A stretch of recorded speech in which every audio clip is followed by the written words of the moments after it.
Pemirsa, masih bersama kami di Presisi Siang. Mahkamah Internasional memulai sidang terkait kewajiban hukum negara-negara pencemar dalam perubahan iklim. Negara-negara Kepulauan Pasifik meminta pendapat hukum mahkamah dalam hal ini, namun ini ditolak oleh sejumlah negara pencemar besar. Berikut laporan Rio Tuasikal dari VOA.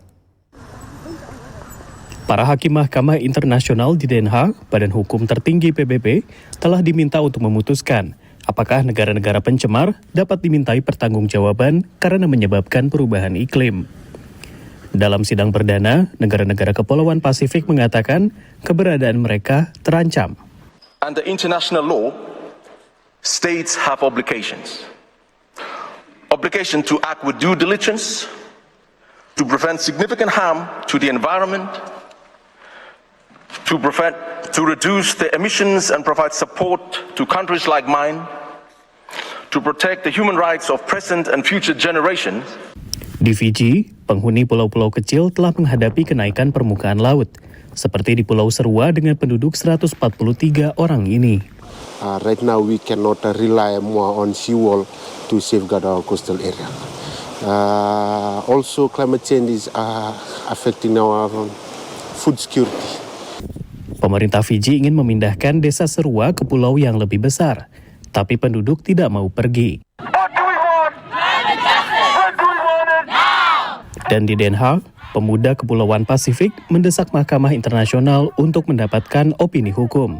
As judges of the World Court, you possess the power to renew the power to help us course correct.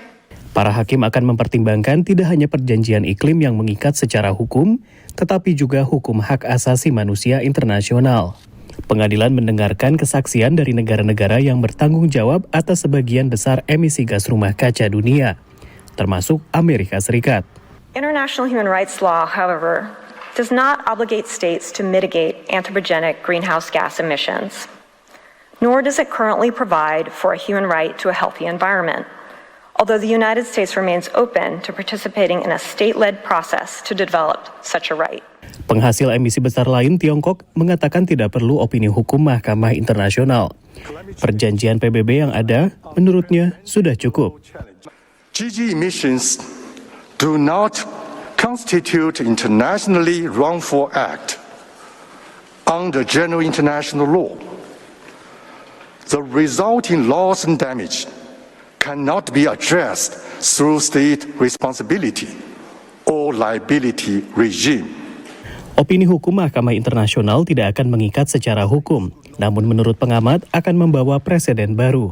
As a kind of legal blueprint for accountability or a guide for courts and advocates around the world to understand what international law requires and what we should be holding states to in terms of their climate action and their measures to remedy climate harm. Sidang akan berakhir pada 13 Desember. Para hakim diharapkan untuk menyampaikan keputusan mereka tahun depan.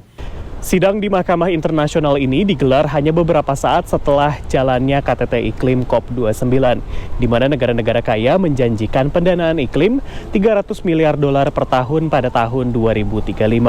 Sebuah komitmen yang menurut para pengamat masih jauh dari cukup. Dari Arlington, Virginia, saya Rio Tuasikal dan tim VOA. Pemirsa, Presisi Siang akan segera kembali, tetaplah bersama kami.